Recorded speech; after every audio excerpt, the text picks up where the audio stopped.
नमस्कार, हमारे Bihar election special show litti chokha और चुनावी चौका में आपका बहुत स्वागत है। मैं हूं रमेश भट्ट। बिहार की चुनावी जंग में लिट्टी का गर्मा गर्म स्वाद भी है और नेताओं के बयान का चोखापन भी, लेकिन बयानों पर राजनीति ना हो, भला यह कैसे हो सकता है? आज हम जिन 4 बड़ी खबरों का विश्लेषण करेंगे उनमें पहली है ललन सिंह के अनंतमय होने की। अनंत सिंह के जेल जाने के बाद उनके चुनाव प्रचार में क्यों एक्टिव हुए ललन सिंह? क्या ललन सिंह अनंत सिंह को चुनाव जिता पाएंगे? हमारी दूसरी बड़ी खबर बिहार में जारी स्टार वॉर में जुड़ी है। पवन सिंह ने खेसारी के आरोपों पर तीखा पलटवार किया है। तीसरी बड़ी खबर में बात करेंगे बिहार चुनाव में एम फैक्टर। एम फैक्टर मतलब मुस्लिम नहीं, महिला फैक्टर की, महिला वोटर्स की। एनडीए से लेकर महागठबंधन तक का फोकस महिला वोटर्स पे क्यों है? वहीं बीजेपी जानकी मंदिर का मुद्दा उठा रही है, मगर क्या यह मुद्दा राजनीतिक मास्टर स्ट्रोक साबित होगा या नहीं? और चौथी बड़ी खबर, बिहार चुनाव में उत्तर प्रदेश के 2 दिग्गज नेता भिड़ गए हैं। सीएम योगी और अखिलेश यादव आमने सामने हैं। बिहार की जमीन पर यूपी की सियासी जंग लड़ी जा रही है। क्या यह 2027 का सेमीफाइनल है? लिट्टी चोखा और चुनावी चौका में इन सब पर बात करेंगे। हमारे खास मेहमान अवध ओझा साहब से बहुत स्वागत आपका, बहुत धन्यवाद ओझा जी। और मेरे सहयोगी मधुरेंद्र इस दौरान मेरे साथ रहेंगे। मेरी 2 सहयोगी वहां पर चालू और नीतू भी हैं। और आप सबका भी मैं बहुत अभिनंदन करता हूं न्यूज नेशन के मंच पे। बहुत धन्यवाद आने के लिए। तो अवध ओझा साहब, ये भी बड़े जबरदस्त हर दिन रंग बदल रहे हैं बिहार के। अब इलेक्शन आ गया ना, आज 4 तारीख है। आज लास्ट कैंपेन डे है फर्स्ट फेज का। तो आप देखो एकदम बाउंसर पे और यॉर्कर पे यॉर्कर मारी जा रही है। हाँ। हर आदमी कुछ ना कुछ एकदम ज्वलंत बोल रहा है। ये बुमराह टाइप की यॉर्कर है क्या? लग तो रही बुमराह टाइप की ही यॉर्कर लग रही है। हाँ। और एकदम कुछ वसीम अकरम का भी उसमें टेस्ट है। अच्छा। हाँ, कि 6 की 6 यॉर्कर ही डालनी है। अच्छा। हाँ, तो जो स्टेटमेंट्स आ रहे हैं पवन सिंह, खेसारी वगैरह, वो माहौल लग रहा है कि एकदम पीक पे अब देखना है विकेट कितने गिरते हैं। बिल्कुल हैं? विकेट कितने गिरते हैं, हिट विकेट कौन होता है, बिल्कुल। दोनों तरफ। बिहार चुनाव में एक सीट सबसे हाई प्रोफाइल बन चुकी है। ये सीट है मोकामा, जहां से बाहुबली अनंत सिंह चुनाव लड़ रहे हैं, लेकिन वो अब जेल में हैं। तो उनकी विजय सुनिश्चित करने की जिम्मेदारी केंद्रीय मंत्री ललन सिंह ने अपने कंधे पे ले ली है। यहां ललन सिंह ने प्रचार के दौरान एक बयान दिया जिस पर हंगामा मच गया। मोकामा में प्रचार के दौरान ललन सिंह ने कहा कि कुछ नेताओं को घर से निकलने नहीं देना। इस बयान पर अब चुनाव आयोग ने उन्हें नोटिस जारी कर दिया है। तो अनंत सिंह की यह सीट बहुत हाई प्रोफाइल बन गई है, खासकर उनके जेल जाने के बाद। अब यहां के समीकरण किस तरह से हैं, लेकिन जिस तरह से उनके लिए प्रचार में कूदे हैं, ये अपने आप में सवाल है। और ये हम बड़ी चर्चा कर रहे हैं, मैं अपनी डिबेट पे भी इस बात की चर्चा कर रहा हूं कि बाहुबलियों से राजनेता तौबा क्यों नहीं करते साहब? ये काउंटर प्रोडक्टिव भी साबित होते हैं जो अनंत सिंह होते दिखाई दे रहे हैं। कम से कम इन बाहुबलियों ने क्या किया है कि एक तो वो रॉबिन हुड वाली इमेज बना रखी है, पॉवर्टी इतने ज़्यादा है, गरीबी है। दूसरी बात इनका भय। भाई जिस तरह से अनंत सिंह पत्रकारों से बात करते हैं, लाओ रे सिगरेट, वो पूछ रहा है कि आप मुख्यमंत्री बनेंगे? कहते नहीं, हम मुख्यमंत्री नहीं बनेंगे, हम अनपढ़ हैं। आप कभी स्कूल नहीं गए? अरे क्या यार पागला जी से सवाल कर रहा है। जिस आदमी के अंदर इतनी निर्भीकता है, मैं तो देख रहा हूं, तो कहीं ना कहीं एक जन समर्थन भी है, लोगों का भय भी है। और कोई कुछ बोलेगा तो साइड में घटनाएं भी हो जाएंगी। दुलारचंद की घटना हो ही गई, तो एक इन लोग का एक जबरदस्त नेक्सस है समाज में।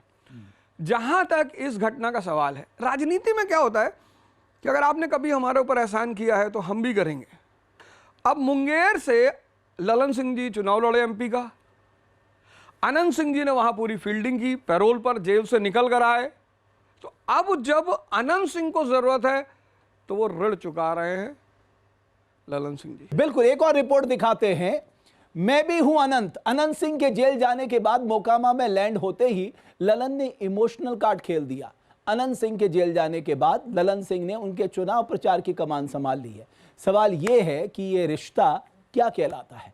अनंत सिंह के लिए ललन सिंह इतने एक्टिव क्यों हुए और क्या है मोकामा सीट का Munger connection?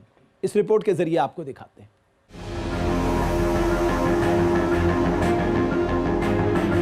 Battle of Mokama में एक तरफ भूमिहार वर्सेस भूमिहार की जंग भीषण होती जा रही है, वहीं इस सियासी रण में तीसरे भूमिहार नेता ने ग्रैंड एंट्री मारी।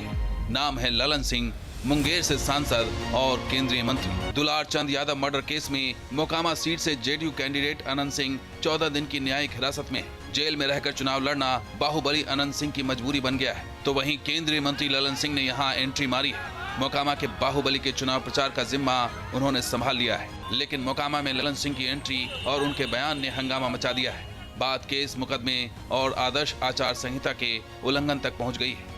ये हार की बौखलाहट है और ये जो गर्मी दिखा रहे हैं वो प्रधानमंत्री और गृह मंत्री की नज़र में चढ़ने के लिए इस प्रकार के बयान दे रहे हैं। ललन सिंह ने अनंत सिंह के प्रचार के लिए मोकामा में कैंप कर रखा है। मोकामा के अलग अलग इलाके में जाकर अनंत सिंह के लिए वोट मांग रहे हैं और उनकी गिरफ्तारी को साजिश बता रहे हैं। ऐसे में सवाल ये उठता है कि अनंत सिंह के लिए आखिर ललन सिंह को क्यों उतरना पड़ा। मोकामा सीट की इतनी अहमियत क्यों है कि केंद्रीय मंत्री ललन सिंह को यहाँ कैंप करना पड़ रहा है। ललन सिंह की अनंत सिंह से ऐसी क्या करीबी है जिसकी वजह से उन्हें मोकामा में चुनाव प्रचार की कमान संभालनी पड़ी है। ये रिश्ता क्या कहलाता है। मोकामा के बाहुबली के लिए ललन सिंह की अनंत कथा कोई नई नहीं। बिहार के सियासी हलकों में ये खबर गर्म है कि ललन सिंह अनंत सिंह का कर्ज उतार रहे हैं। 2024 के लोकसभा चुनाव में ललन सिंह जब मुंगेर सीट से लड़ रहे थे, उनके सामने आरजेडी से पूर्व विधायक अशोक महतो की पत्नी कुमारी अनीता थी। अशोक महतो की वजह से ललन सिंह की सीट फंस गई थी। ऐसे में अनंत सिंह जेल से पैरोल पर बाहर आए और ललन सिंह के लिए चुनाव प्रचार किया था। अनंत सिंह उस समय आरजेडी में थे और उनकी पत्नी नीलम देवी आरजेडी से विधायक थी। इसके बाद भी अनंत सिंह ने ललन सिंह को जिताने के लिए पूरी ताकत झोंक दी थी। अब जब अनंत सिंह जेल में हैं, तो उन्हें जिताने के लिए ललन सिंह उतर पड़े हैं। दरअसल मोकामा के बहाने ललन सिंह मुंगेर का अपना किला बचाने की कोशिश में है। मोकामा से अगर सूरजभान सिंह की पत्नी वीणा देवी जीती तो उनकी दावेदारी मुंगेर लोकसभा सीट पर बढ़ जाएगी। ललन सिंह इस चुनौती को मोकामा में ही खत्म कर देना चाहते हैं। तो मोकामा सीट बहुत स्पेशल होने जा रही है। अनंत सिंह जेल में है, ललन सिंह उनके लिए प्रचार कर रहे हैं। बाकायदा उनके एक बयान पे बवाल मच गया है। चुनाव आयोग ने नोटिस भी दे दिया है। लेकिन ये सीट जो है ये बड़ी हाई प्रोफाइल सीट बन गई है ओझा साहब। मतलब हम जब 14 तारीख को चर्चा करेंगे ना मधुरेंद्र, उसमें मोकामा का सबसे ज्यादा जिक्र होने जा रहा है। कल भी आपका परसों वोटिंग होगी। बिल्कुल, वोटिंग के दिन भी सबसे ज्यादा कवरेज मोकामा का होना तय हो चुका है। 2-3 लोगों को तो मुझे लगता है ज्यादा कवरेज खेसारी वाली सीट को भी मिलेगा। बिल्कुल, तेज प्रताप की सीट को भी बहुत ज्यादा कवरेज मिलेगा, क्योंकि सबकी नजर भी तेज प्रताप यादव जी पे है। और राजनीति में कुछ नहीं कहा जा सकता। हो सकता है तेज प्रताप यादव का ही जादू चल जाए। और अनंत सिंह, मतलब जिस तरह से उनके रील्स बन रहे हैं, मतलब अलग अलग, अब तो बाकायदा लोग रील बना रहे हैं, मतलब अनंत सिंह टाइप में बैठ रहे हैं और उसी तरह बोल रहे हैं और बड़ी वायरल हो रही रील। साहब, राजनीति में ना हर कदम स्ट्रैटेजी के तौर पे लिया जाता है। जेल जाना भी स्ट्रैटेजी का एक हिस्सा हो सकता है। साहब, अगर आपको लग रहा है कि चुनाव में थोड़ा बहुत उठापटक हो रही है तो आप चले जाइए, उससे ज्यादा असर पड़ेगा। विक्टिम कार्ड खेलना आसान हो जाता है। उसके अलावा जेल जाकर आप ये मैसेज दे रहे हैं कि सुशासन जिंदा है। अदरवाइज जंगल राज के पलटवार का जिस तरह से आरजेडी ने मोर्चा संभाला था, तो बहुत मुश्किल हुई। तो ये बाहुबली इतने इंपॉर्टेंट क्यों हो जाते हैं अब ओझा साहब? नहीं, मैंने कहा ना कि जहां भी समाज और अर्थव्यवस्था का बड़ा गहरा संबंध है, यूपी, बिहार, बंगाल, ये औद्योगिकरण में हजारों साल पीछे चले गए। मैं एक वैश्विक उदाहरण से समझा देता हूं। अमेरिका में जातिवाद नहीं है, संप्रदायवाद नहीं है, जर्मनी में नहीं है, फ्रांस में नहीं है। जहां जहां पूंजीवाद विकसित हुआ, तो जैसे ही अर्थव्यवस्था बदलेगी वैसे ही समाज बदलेगा। अब अमेरिका की समाज में कौन है? अब वहां पूंजीपति है, मध्यम वर्ग है और मजदूर है। लेकिन सीरिया में ऐसा नहीं है, क्योंकि सीरिया में औद्योगिक क्रांति हुई ही नहीं। तो सीरिया में कौन है? शिया सुन्नी की लड़ाई चल रही है। आप देखो, ये जितने भी अरब वर्ल्ड के राष्ट्र हैं, इनके पास पैसा है, तेल है, औद्योगिक क्रांति नहीं है। तो ये सारे के सारे शिया, सुन्नी, अहमदिया और न जाने क्या क्या एक नस्लीय विवाद में उलझे हुए हैं। ऐसे आप इंडिया में देखो, तमिलनाडु, कर्नाटका, पंजाब, यहाँ के जो मुद्दे हैं, यहाँ का जो सामाजिक स्वरूप है वो बिल्कुल अलग है। यहाँ पूंजीपति हैं, मध्यम वर्ग है, मजदूर वर्ग है। लेकिन जैसे हम बिहार पहुँचते हैं, यूपी पहुँचते हैं, वैसे सामाजिक ताना बाना बदल जाता है। क्यों? वही आर्थिक संरचना में फर्क। जब तक यूपी और बिहार का आर्थिक परिवर्तन नहीं होगा, मतलब औद्योगिक क्रांति नहीं होगी, तब तक सामाजिक ढांचा नहीं बदलेगा। और नॉर्थ के मुकाबले साउथ के चुनाव बड़े महंगे होते हैं। देखिए, बहुत महंगे होते हैं। वहाँ के चुनाव के फैक्टर्स अलग होते हैं। वहाँ की रैलियाँ यूजुअली रात को होती है और वहाँ के जो फेस्ट होते हैं, भोज होते हैं, वो अलग तरीके के होते बिल्कुल, हैं। बिल्कुल। लेकिन अगर आप पूर्वांचल के इस चुनाव को देखिए तो लल्लन सिंह 70 गाड़ियों का काफिला लेके आए हाँ बिल्कुल, 70 ये गाड़ियों ये का अपने काफिला। आप में एक सवाल है। और कह रहे हैं और कि चुनाव आयोग ने परमिट कैसे कर दिया, ये भी एक बड़ा सवाल उसके है। बाद जब वायरल हुआ सारा फुटेज वगैरह तो चुनाव आयोग को नोटिस भी भेजना पड़ा, मतलब वो खानापूर्ति भी हुई है। लेकिन कुल मिलाकर जो चुनाव है वो भले ही आप उस राज्य में देख रहे हैं इसे गरीब कहा जाता है, लेकिन चुनाव का खर्च तो देखिए, बाहुबल तो देखिए, पैसा कैसे बह रहा है तो देखिए। अरे आप ऐसे देखिए, आज मोकामा की बात हो रही, भाई साहब हमारे भोजपुरी भूल गए हैं। हाँ, क्योंकि उधर मगध बोला जाता है ना। तो हमारी, मैं चाहता हूँ इसके बाद अवधोजा साहब, शालू और नीतू बताएं, ये जो राजनीतिक दल बाहुबलियों पे दाव लगाते हैं, आप लोग क्या सोचते हैं? हमें यही सोचे छिए कि बाहुबली पर दाव लगाना एक समय पर शोभा दे रहे, जब बाहुबली के संरक्षण प्राप्त रहे। लेकिन अब जे देख रहा छिए कि, और लोग कह भी रहा छे कि सुशासन के सरकार छे, सुशासन के सरकार छे, तो एक जे छे पैसा खर्च करना या बाहुबली के टिकट देना कहीं से भी सही डिसीजन नहीं छे, तो नहीं देना चाहिए। नीतू, बाहुबली मतलब इतना डर है ना, अगर बाहुबली के लोग के ई छै, अगर ई बाहुबली शासन में आबि गेलै तो हमरा सबके तो रहबा एकरे अंदर छै, तो लोग कते तो डर के माले वोट दऽ दैत हेतै ने, कि वोट एकरा दऽ दै छियै जान छूटत। इहो एकटा बड़का मुद्दा भऽ सकै छै। लोग में डर छै बाहुबली सबके, अपन जान के, अपन आसपास के, अपन रिलेशन सबके डर छै। तो बाहुबली सबके अगर अहाँ सब कनी ताकत कम देबै तो ई समाज के एक तरह से सुरक्षित रखते, तो ये एक बड़का मुद्दा। बिल्कुल, नीतू ने दो बात कही, एक डर और एक उनकी रॉबिनहुड इमेज, जिसका मधुरेन ने भी जिक्र किया, बिल्कुल है ना। तो ये दोनों इमेज के साथ ये लोग जीते हैं, और यही कारण है कि पॉलिटिक्स में इन्हें फटाफट लिया जाता है, गलभैया की जाती है इनके साथ, क्योंकि ये सीट जीतने की गारंटी भी होते हैं। समाज में दो ही वर्ग है ना, या अमीर वर्ग या गरीब वर्ग, मध्यम वर्ग है ही नहीं। जब तक मध्यम वर्ग नहीं होगा तब तक सामाजिक परिवर्तन नहीं होगा। ओझा जी, लेकिन हमें एक और दिलचस्प बात बा, ये दो फैक्टर तो बढ़ले बा, लेकिन एक और फैक्टर ये बा कि जे कास्ट के वो बाहुबली बा, वो इंटायर कास्ट पर प्रभाव छोड़ेला। अगर अनंत सिंह या ललन सिंह की बात कर रहे बानी, अनंत सिंह के रुआ बात करी, तो अनंत सिंह के प्रभाव क्षेत्र उनकर विधानसभा तक सीमित ना रही। उनकर रॉबिनहुड पर्सनालिटी भले ही इफेक्ट वहाँ के पॉपुलेशन का कर रहा बा, लेकिन वोट पर इम्पैक्ट अक्रॉस द कास्ट पूरा बिहार पे करी। अनंत सिंह के लिए ललन सिंह वहां जाके कह रहे हैं मैं भी अनंत। भाई आप केंद्रीय मंत्री हैं भाई, आपको नंबर 2 माना जाता है जेडीयू में, है ना। आजकल प्रधानमंत्री जब नीतीश जी नहीं दिखाई दे रहे हैं, आप ही प्रधानमंत्री के बगल में दिखाई दे रहे हैं। और उसके बाद अगर जब आप कहते हैं मैं भी अनंत, तो साहब ये अनंत माया जनता के समझ में आती है।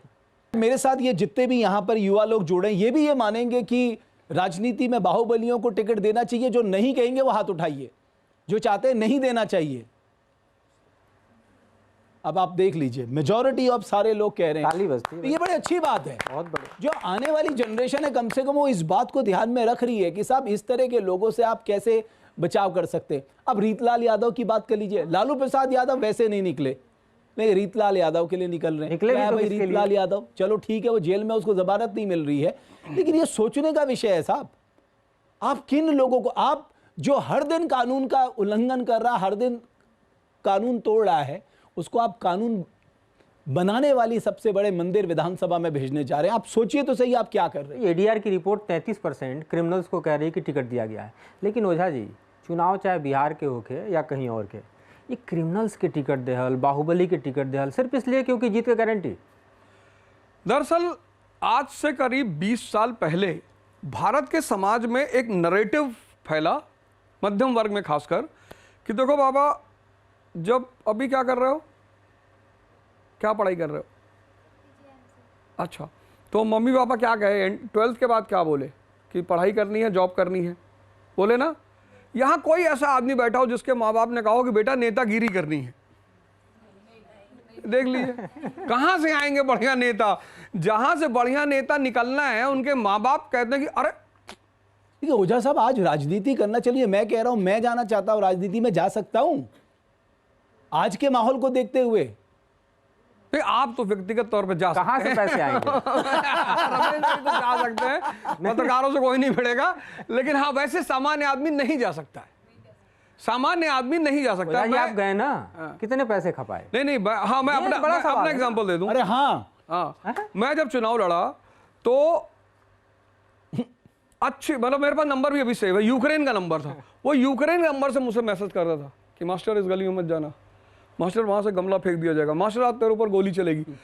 मतलब डेली। और 2 4 5 लोगों ने चुनाव से पहले आके मुझे पूरा समझाया कि देखो यहाँ गुजर रहते हैं, यहाँ पंडित रहते हैं, और मास्टर साहब वो खिचड़ीपुर गांव में तो एक बार एक आदमी का हाथ ही तोड़ दिए थे, गला ही तोड़ दिए थे। तो सामान्य आदमी के लिए लड़ना तो नामुमकिन है, असंभव, लड़ ही नहीं सकता वो। उसके साथ कोई आगे पैसा भी खर्चा करेगा तो भी नहीं खड़ा होगा। उनको पैरेलली अब जनता को मजा भी आने लगा है कि अरे फलाने भैया आए थे और डिफेंडर लेके आए थे। मेरा एक दोस्त डिफेंडर खरीदा, उसने कहा अवध तुम भी घूम लो इससे, तो मैं उसको गांव लेके चला गया। अगल बगल के गांव के लोग आ गए, अरे भैया डिफेंडर लेके आए हैं। अरे भैया किराए पे लाए? नहीं नहीं, अरे भैया 2.5 करोड़ की गाड़ी देखने आ रहे लोग। मैं लड़का और शायद पिता के साथ बैठा हुआ था, उसकी मम्मा पीछे बैठी हुई थी, गाड़ी बगल में लगी, दशहरे का दिन था। उसने कहा पापा डिफेंडर। अरे मैंने कहा इतना चलवा डिफेंडर का जो है। कुछ और यहाँ पर कौन कौन लोग बात करना चाहता है इस बारे में बिहार के चुनाव पे? सभी जो भी नेता हैं बिहार के चुनाव में वो संस्कृति के जो भी चीज़ें हैं उसका इस्तेमाल कर रहे हैं, जैसे लिट्टी चोखा का इस्तेमाल कर रहे हैं राजनीति से जुड़ने के लिए, वोट पाने के लिए। वो ये तो कर रहे हैं, पर जो विकास की थाली है वो तो अभी भी खाली है। तो उसके बारे में आप क्या? अच्छी लाइन बोली, विकास की थाली अभी भी खाली है। आप लोगों ने एक चीज नोटिस की, हमारी चाय की बड़ी अच्छी खुशबू आ रही है साहब। अरे वाह, हाँ? चाय कल हमने पी। हमारा भाई भी बहुत स्पेशल है, बड़ी अच्छी चाय बना रहा है, बिल्कुल अदरक वदरक इलायची डाल के, ताकि थोड़ा आनंद आए। भाई अवध ओझा साहब आपके लिए बन रही है स्पेशल चाय। गमछा नहीं पहना भाई ने आज। और बिहार के चुनाव में गमछे का बड़ा रोल है, अगर गमछा हिला दिया तो वोट पड़ेगा नहीं पड़ेगा इसका तो मुझे नहीं मालूम, लेकिन वो खबर तो बड़ी है। पीएम खुद ही गमछा हिला रहे हैं, है ना। एक और रिपोर्ट दिखाते हैं, ये बहुत सारे बच्चों ने जो सवाल किया, हम आगे इसको ले लेंगे। बिहार चुनाव में भोजपुरी स्टार वॉर छिड़ी हुई है। एक तरफ आरजेडी के खेसारी लाल यादव ने मोर्चा संभाल रखा है, तो दूसरी तरफ बीजेपी के पवन सिंह का जोश हाई है। चुनावी चौसर पर खेसारी वर्सेस ऑल हो गया। खेसारी ने पवन सिंह पर 4 जिंदगियां बर्बाद करने का इल्जाम लगाया, तो पवन सिंह ने भी करारा जवाब दिया। सुनिए। मार पता ना का मंच पे बोला था लोग चर्चर ये क्या, मैंने 4 जिंदगी बर्बाद किया, हम एक पे हैं, तो मुझे पता है ना किसके पास और किसके अंदर क्या सच्चाई और क्या नहीं है। अब हम बोले कि 500 जिंदगी तो खराब पहले बड़ा स्टार बनाने के नाम पे क्या हम बोले? चलिए हम कुछ बोलना नहीं चाहते ज्यादा, आराम से बैठेंगे बात करेंगे। एक और बड़े बिहार में माहौल को थोड़ा दिलचस्प इन स्टार्स ने भी बना दिया है। हर कोई अपने अपने तरीके से एक दूसरे की पोल पट्टी खोल रहा है। अभी कितनी और खुलेगी ये नहीं मालूम है, लेकिन शुरुआत हो गई है। दरअसल क्या है कि सिनेमा का उभरते हुए समाज पे बड़ा असर होता है, बहुत ज़्यादा।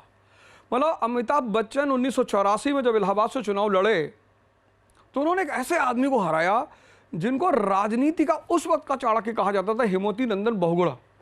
उसके बाद वो बेचारे बच भी नहीं पाए, मतलब बीमार पड़ गया, उसके बाद में उनका हार्ट अटैक हो गया। उनको कभी बर्दाश्त, मतलब वो एक्सेप्ट नहीं कर पाए कि इस आदमी ने, एक कलाकार ने मुझे हरा दिया। तो ये जो कलाकार हैं, भोजपुरी कलाकार हैं, इनकी सामाजिक पहचान तो बड़ी है ही है, सामाजिक पकड़ भी बहुत अच्छी है। रवि किशन जी हैं, पवन सिंह हैं, और बट कर कुछ नहीं पाते हैं। भीड़, ये भी सच है। आप किसी का भी रिपोर्ट कार्ड उठा लीजिए, एक काम तो करते हैं, क्या ऐसे ऐसे दौड़ते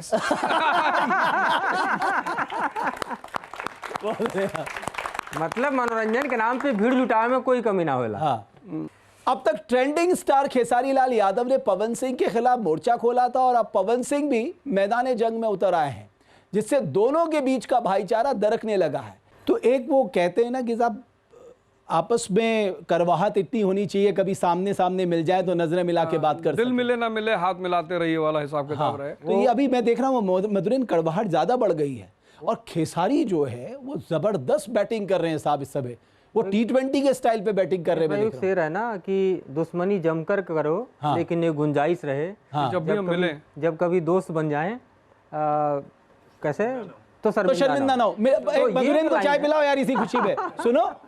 हाँ, तो राजनीति में हमेशा दुश्मनी ऐसी ही होती है कि आगे दोस्ती करने में शर्मिंदगी ना हो। नीतीश जी को साहब मैं आपको बताऊं, अमर सिंह और मुलायम सिंह से ज्यादा करीबी रिश्ता राजनीति में जल्दी देखा नहीं गया, बहुत करीबी। और जब अमर सिंह समाजवादी पार्टी से बाहर आए, बहुत लोगों ने कोशिश की कि थोड़ा सा बोल दे मुलायम सिंह के बारे में, वो कभी नहीं बोले। बाद में फिर मुलायम सिंह जी ने उनको राज्यसभा भेजा ही भेजा, लेकिन वो कभी नहीं बोले। तो इस हम्माम में तो सभी नंगे हैं। बिहार के चुनाव में अब आधी आबादी का रुख क्या होने जा रहा है, ये एम फैक्टर बहुत महत्वपूर्ण केंद्र बिंदु है। 2005 के बाद नीतीश कुमार ने महिलाओं को साधा है और उनको जनसमर्थन भी मिला है, लेकिन इस बार तेजस्वी यादव ने एक बड़ा दाव चला है। अब हमारे यहाँ कहावत है ना, शिकारी आएगा, जाल बिछाएगा, दाना डालेगा, लोभ में फंसना मत। अब ये क्या पैसों का वॉर छिड़ गया। अच्छा, एनडीए ने 10,000 रुपए दिए, चलिए ऐसा करते हैं कि हम इन्हें 30,000 देंगे। पहले बोला था दिसंबर से 2,500 मिलना शुरू हो जाएगा, अभी किसी ने कहा होगा साहब थोड़ा हल्का पड़ रहा है, इसको 30,000 करो, एक मुश्त देंगे। एक्चुअली कुछ फॉर्मूले जब सफल होते हैं तो उसको ज़्यादातर लोग लगाने की कोशिश करते हैं। जैसे हम पहले भी चर्चा कर चुके हैं कि शिवराज सिंह चौहान ने एमपी में इसको बहुत सफल बनाया, लाडली योजना को। फिर यही योजना पर काम करते हुए मोदी जी ने भी एक मास्टर स्ट्रोक मारा, जिसे लोग कहते हैं कि जब वो ट्रिपल तलाक उन्होंने ख़त्म किया तो ऐसा कहा जाता है कि मुस्लिम महिलाओं का उनको समर्थन मिला, जो कि काफ़ी हद तक सच भी है। महाराष्ट्र में ये बहुत सफल रहा। फिर इसको जो बड़े पैमाने पर सफल किया वो है अरविंद केजरीवाल जी ने। महिलाओं, अब दिल्ली में तो ज़्यादातर महिलाएं जॉब पर जाती हैं, तो पैसे के साथ साथ जो डीटीसी बस है उसमें किराया ही माफ़ कर दिया। बिल्कुल, उसने बड़ा इम्पैक्ट डाला दिल्ली के चुनावों पे। कि घोषणा कल ठीक बा, लेकिन क्या फ्री बीज के कोई लिमिट ना हो सकता? हमारा बजट कितना बा, हम कितना फ्री बीज कर सकते नहीं, चली कैसे, संसाधन कहाँ से? और क्या नहीं जानते हैं, अगर जनता को इस बात का एहसास हो जाए, एहसास कि ये मेरा ही पैसा हमको वापस कर रहे हैं। हाँ, इस देश का सिर्फ 11% आदमी ओपन टैक्स देता है। टैक्स तो सभी दे रहे हैं कहीं ना कहीं, सेल टैक्स, डायरेक्ट टैक्स तो सभी दे रहे हैं, इनडायरेक्ट टैक्स सभी दे रहे हैं। जब तक इस देश के हर व्यक्ति पर टैक्सेशन नहीं लागू होगा, इसलिए ब्रिटेन ने एक बड़ा प्यारा काम किया था अपने, जब उनकी पार्लियामेंट्री डेवलपमेंट चल रही थी, उन्होंने कहा यार वोटिंग राइट सिर्फ हम उसी को देंगे जो टैक्स देगा। उनका जो पार्लियामेंट्री सिस्टम इतना मजबूत हुआ, उसके पीछे यही रीजन था। उन्होंने कहा हम सिर्फ टैक्स पेइंग सेक्शन को वोट का राइट देंगे। तो 18वीं सेंचुरी में जब मजदूरों ने वहां कहा हमको भी राइट दो, बोले टैक्स दे दो, ले लो। जेंटलमैन्स रेजोल्यूशन 1689, ब्रिटेन ने कहा कि जो भी टैक्स पेइंग समाज होगा, वर्ग होगा, हम सिर्फ उसी को वोट का अधिकार देंगे। अब जो भी टैक्स देगा, टैक्स, वो अपने पैसे को वेस्ट होते हुए नहीं देखेगा। मेरी चिंता इस बात की भी रहती है बिकॉज आपकी ऑलरेडी कमिटेड लाइबिलिटीज बहुत ज़्यादा हैं, यानी आप तनख्वाह में, पेंशन में, ब्याज में बहुत पैसा चुका रहे हैं, फिर आपके खर्चे बहुत ज़्यादा हैं, तो आपको रोड भी बनानी, आपको स्कूल्स भी बनाने, आपको हॉस्पिटल्स भी बनाने, आपको ब्रिज भी बनाने, आपको इरिगेशन, कैनाल, ये सब काम करना है। आप पैसा कहाँ से लाओगे साहब, आपके पास तो कुछ बचेगा नहीं। पहले तो आपको इसी के लिए कर्ज लेना पड़ेगा, और 4 लाख करोड़ से ज़्यादा का कर्ज है। हालांकि बिहार बहुत अच्छी स्थिति में, अगर मैं कर्ज में बाकी राज्यों के मुकाबले की बात करूं, लेकिन फिर भी आप देखिए ना 24-25 हज़ार प्रति बिहारी कर्ज तो बैठ ही रहा है। बिल्कुल बिल्कुल बिल्कुल नहीं, ये बहुत ही मतलब एक भारत की राजनीति में एक बहुत ही नेगेटिव पहलू है ये, बहुत ज़्यादा। और मैं आपको बताऊं कि इसमें नेताओं का ज़्यादा दोष के साथ साथ जनता जो है, मतलब हम इलेक्शन लड़े तो हमें कुछ बड़ी यथार्थ सच्चाइयाँ पता चली। जैसे एक टीम आई मेरे पास, कही भैया कुछ व्यवस्था हो जाती। हमने कहा व्यवस्था खाने की ना, करा दी है। कहा नहीं नहीं खाने की नहीं, कुछ और हो जाती। हमने कहा और क्या? नहीं बहुत दिन भर मेहनत लगती है तो थोड़ा सा। अब जो राजनेता अपने चुनाव पे 50 करोड़ रुपया खर्चा कर रहा है, 100 करोड़ रुपया खर्चा कर रहा है, मतलब मैं बार बार इस बात को कहता हूं कि इस देश की जनता को एहसास नहीं कि तुम ही राजा हो। मंत्री जी को देखिए हाथ जोड़ ली ऐसा। और कितने लोग मेरे पास आते थे, कहते थे भैया हाँ एक जो है केजरीवाल जी के साथ फोटो खिंचवा दी। अरे तुम खींच लो यार, तुम राजा आदमी, जाकर उनको बोलो कि साहब आपके साथ फोटो। नहीं भैया खिंचवा दी।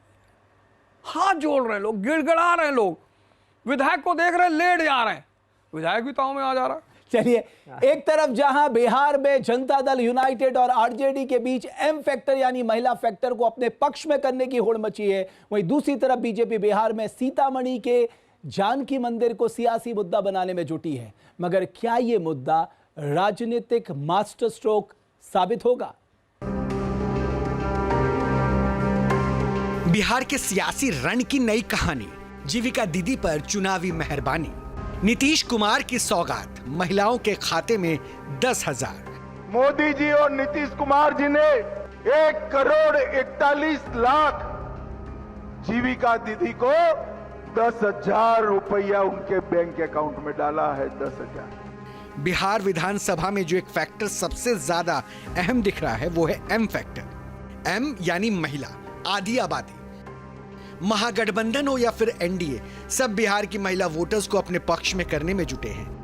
महिला वोटर्स को लेकर नीतीश कुमार ने इस बार कोई चांस नहीं लिया है। बिहार की 3,60,00,000 महिला मतदाताओं में 1,21,00,000 महिलाओं को मुख्यमंत्री रोजगार योजना के तहत 10-10 हजार रुपए दिए गए हैं। विपक्ष ने माई बहन योजना के तहत 30,000 रुपए देने का वायदा किया। महिला वोटर्स पर इस फोकस की वजह समझिए। 2020 के विधानसभा चुनाव में एनडीए को सिर्फ 12,000 वोटों की बढ़त मिली। Centre for the study of developing societies यानी कि CSDS के मुताबिक ज्यादातर पुरुषों ने महागठबंधन को वोट डाला, जबकि महिलाओं ने एनडीए को। एनडीए महिला वोटर्स पर पकड़ बनाए रखना चाहती है। सुई जी जो कहते हैं कि हमारी सरकार आएगी तो हम भी बहुत देंगे, भरोसा होता है? काहे ना भरोसा होगा भरोसा। इस चुनाव चल रहा है, सब नेता लोग आते ही होंगे, तो नीतीश जी का भी नाम लोग ले रहे हैं, मोदी जी का भी ले रहे हैं, तेजस्वी जी का भी ले रहे हैं। आपको सबसे बढ़िया नेता कौन लगता है? मोदी जी।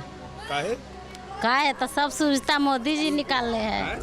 एम फैक्टर को अपने पाले में बनाए रखने की योजना के तहत एनडीए ने सीतामढ़ी में मां जानकी मंदिर का दांव भी चल दिया। सीतामढ़ी का पुनौरा धाम प्राचीन धार्मिक स्थल है, जहां मां जानकी यानी कि सीता मां का जन्म हुआ था। बिहार की एनडीए सरकार 882 करोड़ की लागत से पुनौरा धाम का विकास कर रही है। 8 अगस्त भव्य जानकी मंदिर के भूमि पूजन में अमित शाह भी शामिल हो चुके हैं। शक्ति स्वरूपा जगत जननी मां जानकी का ये भव्य मंदिर 68 एकड़ से ज्यादा क्षेत्र में बनेगा। लगभग 890 करोड़ रुपया, मैं फिर से रिपीट करना चाहता हूं, 890 करोड़ रुपया की लागत से यहां मां जानकी का भव्य स्मारक और मंदिर बनाने का काम, जिसमें से 137 करोड़ रुपया माता सीता के मौजूदा मंदिर के जीर्णोद्धार पर और 728 करोड़ रुपया परिक्रमा पथ और बाकी सारी रचनाओं पर। मां जानकी और पुनौरा धाम को लेकर मिथिला में खासी श्रद्धा है। दरभंगा से सीतामढ़ी तक की 2 दर्जन से ज्यादा सीट पर जानकी मंदिर दांव का असर देखने को मिल सकता है।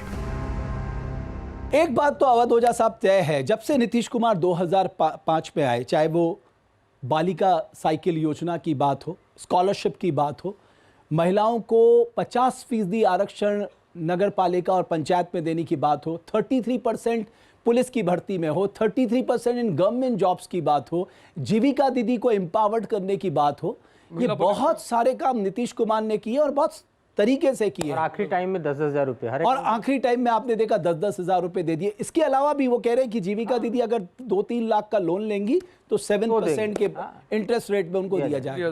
तो उन्होंने बहुत तरीके से और एक पूरी व्यू रचना करके महिलाओं का साधा है, और मुझे लग रहा है उसका फल भी उन्हें हर चुनाव में लगातार मिलते रहा। शराबबंदी से महिला एक और बड़ा मुद्दा है। बहुत बड़ा मुद्दा। और दोजा साहब जी, तो ये किस तरह की राजनीति आप देख रहे हैं जिसमें विमेन एम्पावरमेंट? मैं बताऊं, मैंने कहा ना, जब आपके प्रयोग सफल होते हैं, जैसे राम मंदिर बना तो उसने वहां के अगल बगल के सारे एरिया को एम्प्लॉयमेंट दिया। आज अयोध्या एक इंपॉर्टेंट बिजनेस हब है। बाहर गुजरात, तमिलनाडु, तेलंगाना से लोगों ने आके होटल स्टैब्लिश कर दिया वहां पे। वही काम उन्होंने बनारस में किया, बनारस भी एक रिलीजियस सेंटर बन गया। वो काम उन्होंने प्रयागराज में किया। तो ये सारे प्रयोग उन्होंने किए और ये प्रयोगों ने उन्हें रिजल्ट दिया है। अगर वो जानकी देवी के मंदिर को मुद्दा उठा रहे हैं तो वो ये बता रहे हैं कि देखो साहब, यहाँ हमने किया और यहाँ के लोगों की प्रॉस्पेरिटी बढ़ी है, तो अगर हम इसे यहाँ भी कर ले जाएंगे तो ये भी आपकी समृद्धि का आधार बनेगा। एक पहलू ये है। लेकिन ये काम किया तो शानदार है। चाहे आप काशी की बात कर लीजिए, आप केदारनाथ की बात कर लीजिए, आप बद्रीनाथ की बात कर लीजिए, आप महाकाल की बात कर लीजिए, आप अयोध्या की बात कर लीजिए। वहां पर जो टूरिज्म है वो कितनी रफ्तार पकड़ चुका है भाई, उसने इकोनॉमी को तो एक नया रूप दिया ही है। लेकिन जब आप राम और जानकी की बात करते हैं तो सिर्फ इकोनॉमी नहीं, पॉलिटिकल बात भी होती है। अगर अयोध्या में राम जी का मंदिर बना है तो उसके राजनीतिक मुद्दे, राजनीतिक आयाम, राजनीतिक फायदा उठाने के लिए मंच पर उसका श्रेय लेने का जो काम है वो भी चल रहा है। अब जानकी मंदिर खातिर जो हो रहा बा, कि राम जी के मंदिर बन गए, जानकी जी के बनी। योगी जी भी अपना भाषण में बात के कोट कैलर ला, तो वो लगा था एक कोनो बड़ा फायदा बीजेपी के नहीं, निश्चित तौर पर एक तो महिलाओं की भागीदारी इतनी बड़ी है, और फिर धर्म हमेशा से एक इमोशन रहा है, और वो बिहार की एक बहुत बड़ी पहचान है जिसे दुनिया आ रही है। अगर ये सीताराम कॉरिडोर बना दे अयोध्या से उधर मिथिला की तरफ, तो सीताराम कॉरिडोर बहुत इंपॉर्टेंट हो जाएगा।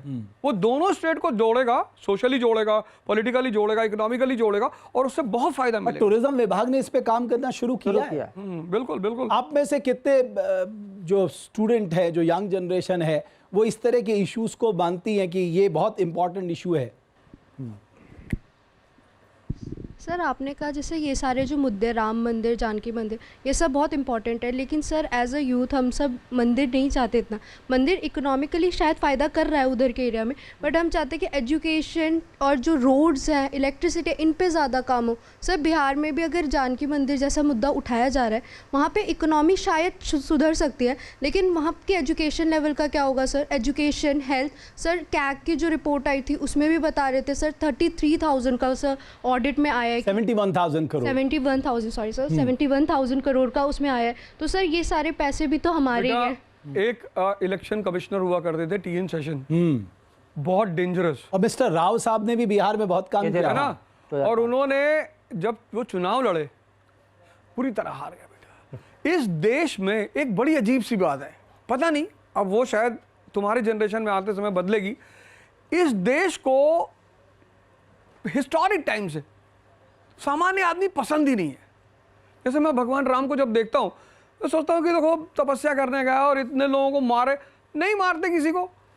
अगर वो और अच्छा हुआ लंका गए तो भालू बंदर लेके गए, अगर वो आदमी ले आते तो ऐसे तेजस्वी जैसे और एनडीए जैसे लोग फिर उनको पकड़ा देते पैसे के लिए, 50,000 लो, पाला बदल लो, घर जाओ, लड़ने की जरूरत नहीं है।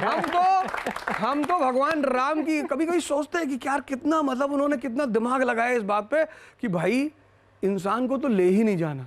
ये तो रावण कहते था, ये लोग देखते हैं सोने का महल, कहते भैया एक चम्मच दे दो, भाई चम्मच दे दे, भाई तू उधर कहाँ खड़ा है, तो पूरी सेना ही उधर चली जाती।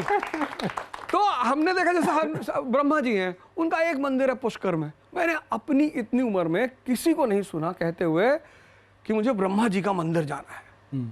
इस देश में जिसको भी किसी मंदिर जाना है, उस मंदिर की बहुत ग्लोरी होगी कि वहां गए थे और छोटे वाले बेटे की शादी हो गई। अच्छा, मतलब तो जहां साइकोलॉजी बहुत बड़ा रोल प्ले करती है। अब जैसे भगवान कृष्ण, वो भी इतना बड़ा महाभारत करा डाला उन्होंने, युद्ध करा डाला। ये संस्कृति ही है, एक कल्चर है, यहाँ की साइकोलॉजी। यहाँ का आदमी जैसे आपको देखेगा कि 300 रुपये कुर्ता पहना, भिखमंगा गई, अरे बोले 100 करोड़ का जो है, जाने दो यार, 100 रुपये कुर्ता पहने। तो ये जो साइकोलॉजी है ना बेटा, ये होती है, ये कुछ शायद मिट्टी में ही होती है। जैसे मैंने नॉर्वे में देखा, वहाँ के लोग बहुत सिंपल साधारण रहते हैं, पता ही नहीं चलता इसके पास 500 करोड़, इसके पास 800 करोड़ है। लेकिन इंडिया में अगर आप ऐसा किए, बहुत रेयरिटी ऑफ रेयर में एक एपीजे कलाम साहब मिलेंगे, सिंप्लिसिटी जिनकी थोड़ी सी अप्रिशिएट होती है। वरना आप अपने से बताओ, सोच के देख के, कितने लोग हैं जो किसी की सिंप्लिसिटी को अप्रिशिएट करते हैं। आप भी तो देखते हैं कि अच्छा रोलेक्स की HMT लगा है, भिखमंगा है। जो आदमी, जिस देश की साइकोलॉजी ऐसी हो, वो सामान्य आदमी को कैसे पसंद करेगा? बिना स्कॉर्पियो राजनीति शुरू ही नहीं होती है। हाँ, स्कॉर्पियो उसके पीछे लिखा हो महाकाल, महाकाल के बिना तो पर देखो गाड़ी नहीं आती। लेकिन अगर आप रामचरितमानस के भी देखो ना, सब लोग राम सीता की बात करते हैं। तुलसीदास जी ने बड़ा सुंदर लिखा है, क्या निर्मल जनमन सो मोहि पावा, मोहे कपट छल छिद्र न भावा। लेकिन यहाँ तो बिना कपट के कुछ हो ही नहीं रहा, जो उनसे कोसों दूर था। और विजय रथ में तो तुलसीदास जी ने बड़ी शानदार कल्पना की है विजय रथ की, एक से एक इस तरह के उद्घोष है। ये सवाल ये वो सिर्फ नाम के लिए हैं, लेकिन ये तो आप मानेंगे कि मंदिरों के पुनरुत्थान में बहुत जबरदस्त काम किया प्राइम मिनिस्टर मोदी ने। इसको कोई मना नहीं कर सकता। जो आप काशी देख लीजिए साहब, काशी तब की काशी, आज की काशी, बहुत फर्क है। आप केदारनाथ देख लीजिए साहब, तब का केदारनाथ, आज का केदारनाथ। आप बद्रीनाथ देख लीजिए, आप महाकाल देख लीजिए, आप अयोध्या देख लीजिए, आप जहां चले जाइए, जहां जहां उन्होंने काम किया। इस मामले में मैं समझता हूं उन्होंने बहुत शानदार काम किया, वाकई बहुत शानदार काम किया। तो इसको चाहे ठीक है, राजनीति उसको भी एक तरीका बना लिया अपनी और लोगों को करने का, लेकिन काम तो किया, पहले तो इस बारे में सोचा नहीं। अल्टीमेट बेनिफिट तो पब्लिक के पास ही वापस जा रही है ना। टूरिज्म कहीं भी अब डेवलप आप हो उसको रहा है। टूरिज्म से रूप में देख लो, एक लोकल इकोनॉमी, लोकल एम्प्लॉयमेंट के रूप में देख लो, लेकिन काम तो किया ना। लेकिन एक चीज रमेश भाई, जानकी जी के बात हो रहा बा ना, तो जानकी जी के बाद सिर्फ जानकी कॉरिडोर तक सीमित ना रही ओझा जी। कहते जब वह बिहार के परिप्रेक्ष्य में देखी तो जानकी जी बिहार के जो लोक समाज बा उनमें रचल बसल एक ऐसा भाव बा, जे भाव के बिना वहाँ शादी बियाह ना होला। दो लोग बैठल बा मिथिला के गाना भी गुनगुना सकता है लोग। जानकी जी वहाँ के संस्कार में समाहित बाड़ी, तो उनका मंदिर बनावे के मतलब है पूरा बिहार के मन में रुआ वो भाव के भर रहल बानी कि जेकरा बिना रुआ संस्कार, जेकरा बिना रुआ परिवार नहीं के बसत, पूजा खातिर तो बढ़ले बा, तो वो एक अलग तरह के भाव क्रिएट कर। बताना माता सीता बेहतर बताए।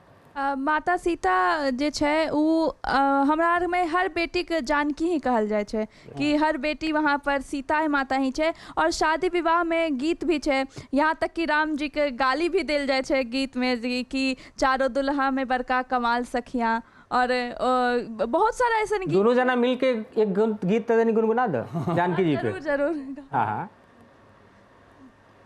आजू मिथिला नगरिया निहाल सखिया, आजू मिथिला नगरिया निहाल सखिया, चारों का कमाल सखिया, चारों दुल्हा में बड़का कमाल सखिया। बहुत बढ़िया, बहुत ही बढ़िया, बहुत शानदार, बहुत बढ़िया। आप समझिए कि मिथिला अगर रुआ बिहार के देखी तो एक तरफ पूर्वांचल भोजपुरी बोला जाता है, गई ना वहाँ चुनाव लड़ने, बिल्कुल एक तरफ मिथिला। क्या करोगे? उन्होंने कहा साहब इसका नाम अलीनगर, उन्होंने कहा इसका नाम जानकी नगर रख देना, नाम बदल देंगे। तो बोला आप क्या करोगे? जानकी नगर रख देना चाहिए। ये नाम बदलने का फोबिया ही बहुत तेज हो गया हमारे देश। ये सबसे आसान तरीका है। अगर आपको जवाब नहीं आ रहा है, स्कूल नहीं बनाएंगे, हॉस्पिटल नहीं बनाएंगे, बच्चे पलायन करके पढ़ने आ रहे हैं, मरीज पलायन करके इलाज कराने आ रहा है। रमेश भाई आपको बात बताऊं भट्ट साहब, हम पहले वीडियो कई तरह के बनाते हैं, तो जब तक मैं मिर्जापुर और उस पर वीडियो बनाता रहा, उसकी रीच बहुत जाती रही। फिर बीच में मैंने गीता पढ़ाना शुरू किया, उसकी रीच ही नीचे चली गई। तो मैंने ये देखा, मैंने कहा भाई अब इसमें आप राजनीतिक गलती मत देखो, उनको तो अपने आप को सेल करना है ना, बिल्कुल उनको तो अपने आप को पकड़ना है। हाँ, हम पूछ रहे जंगल राज का मुद्दा क्यों उठा रहे हो? भाई उनको डिमांड उसकी ज्यादा है, डिमांड है ना, उनको नहीं डिमांड है शिक्षा, स्वास्थ्य, रोड, इन सब की बात करनी ही नहीं है। Emotional appeal. बिल्कुल। अब आपने कहा वहां मंच पे खड़े होकर कहा जीडीपी, चलो एक दूसरे गाली दे रहा कहा हो नहीं भैया जीडीपी। तो आप वो बोलेंगे, वो भाषण में बोलेंगे जो उस वक्त जनता सुनना चाहती है, उनकी भी मजबूरी है। जो नेता लोग हैं, चाहे वो खिसारी हो, चाहे मनीष कश्यप वहां से, कहां से चुनाव लड़ रहे हैं, चनपटिया से मनीष कश्यप लड़ रहे हैं, बड़े क्रांतिकारी नेता बनकर उभरने के प्रयास में है वो, ठीक है, अच्छी बात भी कर रहा है वो आदमी, लेकिन अब इनको सुनेगा कौन? भाई आपको मॉब को सुनाना है, मॉब तैयार ही नहीं है। 5 मिनट आपने जहां कंपेयर किया इंडिया की जीडीपी अमेरिका से, वही तो पागल बस भाई उठ के लोग जाने लगे। फिर तो या तो आप कहिए कि साड़ी बंटवाएंगे भाषण के बाद, वहां ऐसे भी भाषण होते हैं। अभी मैं एक वीडियो देख रहा था, उसमें 3-4 महिलाएं कुर्सी उठा के जा रही थी, तो पत्रकार ने पूछा कि कसमाई कैसे कुर्सी लेके जा, कहीं ना भैया बोला था साड़ी देंगे भाषण के बाद, दिया ही नहीं तो कुर्सी ही लेके जा रहे।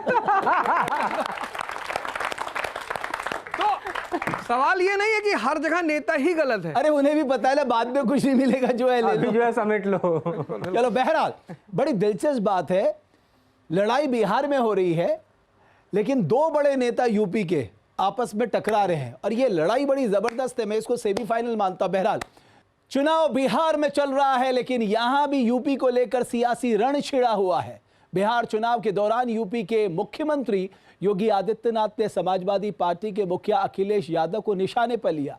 योगी ने कहा कि यूपी के एक नेता ने यहां आकर खानदानी माफिया को गले लगाया, और क्या कुछ कहा आइए आपको सुनाते हैं। आपने देखा होगा उत्तर प्रदेश का भी एक नेता आकर के यहाँ पर एक खानदानी माफिया को गले लगा करके कहता है कि यह तो मजबूत आदमी है। हमने कहा भगवान ने तुम्हें यही श्राप दिया है कि जिंदगी भर इन माफियाओं के कब्र पर फतिया पड़ते रहोगे। जनता ऐसे ही ठुकराती रहेगी। अब मोकामा के हमने जिक्र किया था, बड़ी हाई प्रोफाइल सीट है। एक और दूसरी हाई प्रोफाइल सीट है रघुनाथपुर सिवान में, है ना, वहां पर ओसामा जो है शहाबुद्दीन के बेटे, है ना।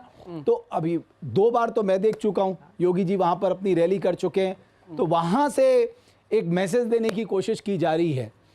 लेकिन ये जो पूरा देख रहे हैं आप war, Yogi Adityanath versus Akhilesh Yadav, semifinal देख रहे हैं आप 2027? हाँ बिल्कुल सेमीफाइनल ही है।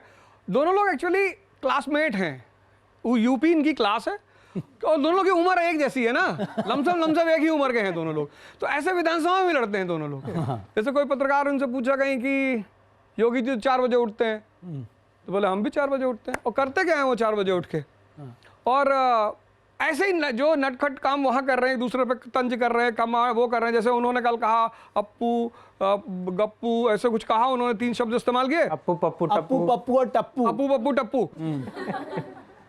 तो इन लोग का जो वॉर है ये विधानसभा से लेकर हर मंच तक चलता रहता है, वो एक नोक झोंक दोनों आदमी में चलती रहती है।